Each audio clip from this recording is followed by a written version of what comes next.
दोस्तों ये एक प्राकृतिक चिकित्सा का एक ऐसा साधन है जिसको हम एनीमा पॉट कहते हैं और ये बड़ी आंत की सफाई करता है। आज हम इसके बारे में आपको बताएंगे कि किस तरह से ये काम करता है और किस तरह से इसका प्रयोग हमें करना चाहिए। तो देखिए इसमें एक ये पॉट है और इसमें एक ये नोज़ल होता है और ये दूसरा भी नोज़ल है। इस पॉट में कुछ निशान बने होते हैं। यहाँ पर 1 लीटर और 1.5 लीटर तक पानी इस पॉट में आ सकता है और इसके साथ साथ ये एक नली भी आती है। आप देखिए ये एनीमा पाइप है और ये एनीमा के पॉट के साथ साथ ही आती है और इसके 2 सिरे आप ये देख रहे हैं। इस एक सिरे को हम इस पॉट में इस तरह से ये लगा देते हैं। इस सिरे को हमने इसमें लगा दिया और ये जो दूसरा सिरा आप देख रहे हैं इसमें जो 2 नोजल निकले इस पॉट के अंदर, तो ये छोटा वाला जो सिरा है, जो नली है, ये इसको हम इसमें लगा देते हैं। और इसमें लगाने के बाद ये अब हमारा एनीमा पॉट तैयार हो चुका है।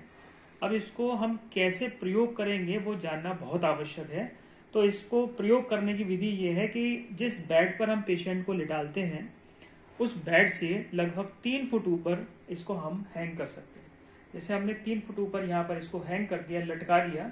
और इसमें सबसे पहले ध्यान ये भी रखना पड़ेगा कि जो ये आप एक नॉब देख रहे हैं, इससे सबसे पहले इसको दबा के हम बंद कर लें और इसके बाद इस डिब्बे में लगभग 1 से 1.5 लीटर पानी हम भर लें और पानी को भरने के बाद हम इसको 3 फुट ऊपर लटका दें। लटकाने के बाद ये जो आगे वाली नली है, इस नली में हम ऑयल लगाएं। इसमें हम ग्लिसरीन का प्रयोग कर सकते हैं, सरसों का तेल लगा सकते हैं, नारियल का तेल लगा सकते हैं और इसको आप सीधे रेक्टम में डाल सकते हैं, गुदा द्वार में प्रवेश करा सकते हैं। या फिर इसके लिए एक 11 नंबर का कैथेटर आता है। ये कैथेटर 11, 12 और 10 कई साइज में आता है, लेकिन ये जो 11 नंबर का कैथेटर है ये सबसे ज्यादा उपयुक्त रहता है।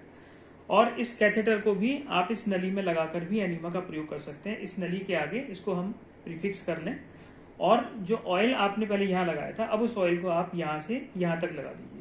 लगभग 2.5 से 3 इंच इस पर आप ऑयलिंग कर लीजिए। ग्लिसरीन लगा लें, सरसों का तेल लगा लें, नारियल का तेल लगा लें, जैतून का तेल लगा लें और इस डिब्बे को जो कि आपने 3 फुट ऊपर पहले ही टांग रखा है, इसको आप फिर पानी भरकर और इस नली को गुदा द्वार में अंदर लगभग इतना प्रवेश करा दें और फिर जो ये नॉब आपने बंद की है, इस नॉब को आप चालू कर दें, जिससे वो पानी लगातार गुदा द्वार में चलता रहेगा। और जब पानी लगातार चलने के बाद आपको लगे कि वो पानी का लेवल यहाँ तक आ चुका है, यानी कि ये जो नली बाहर निकल रही है इसके थोड़ा सा ऊपर तक आ चुका है, उसके बाद आप इस नॉब को दबाकर इस पानी को बंद कर दें और इस नली को, ये जो कैथेटर आपने डाला है, इसको बाहर निकाल लें।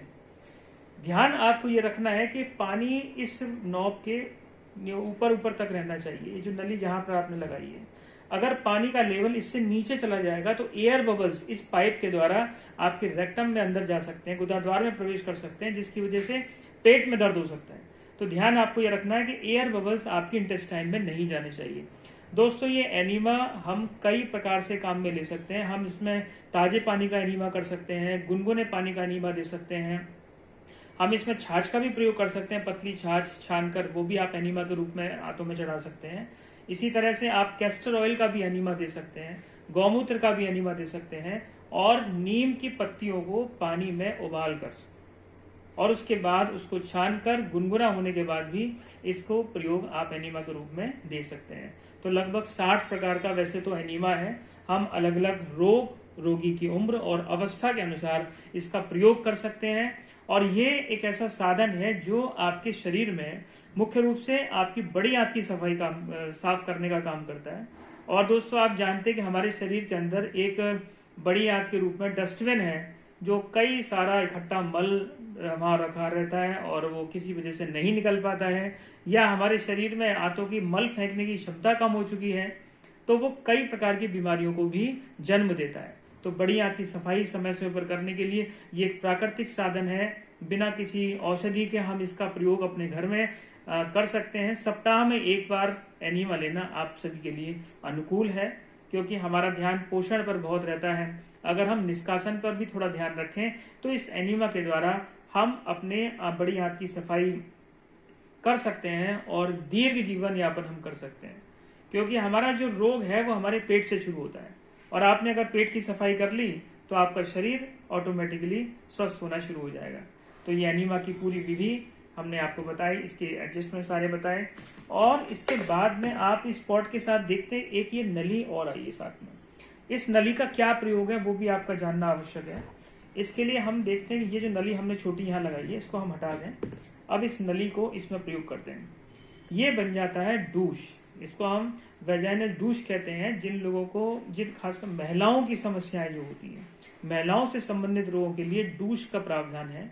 तो हम इस डूश में नीम के पानी का डूश का प्रयोग कर सकते हैं। नीम का पानी डालकर इसको डूश के माध्यम से महिलाओं के आप जो जेनिटल ऑर्गन है वहां पर प्रवेश कराएंगे, तो इससे आपकी महिलाओं से संबंधित जो बीमारियां हैं उनमें आपको फायदा मिलेगा। जैसे डिस्मेनोरिया है, एमेनोरिया है ना, मेंस्ट्रुअल डिसऑर्डर है, पॉलीसिस्टिक ओवेरियन डिजीज है, या यूट्रस फाइब्रॉइड्स की समस्या है, उन सब के लिए डूश बहुत लाभदायक है। और ये एक प्राकृतिक तरीका है जिसके द्वारा हम ऐसी जटिल बीमारियों का भी इलाज कर सकते हैं। तो आज बस इतना ही। मैं डॉक्टर विकास सक्सेना, निसर्ग जीवन केंद्र सोनीपत से आप सबका बहुत बहुत धन्यवाद करता हूं। हमारे इस वीडियो को लाइक करें, शेयर करें, और हमारा उद्देश्य प्राकृतिक चिकित्सा को जन जन तक पहुंचाने का। नमस्कार, धन्यवाद।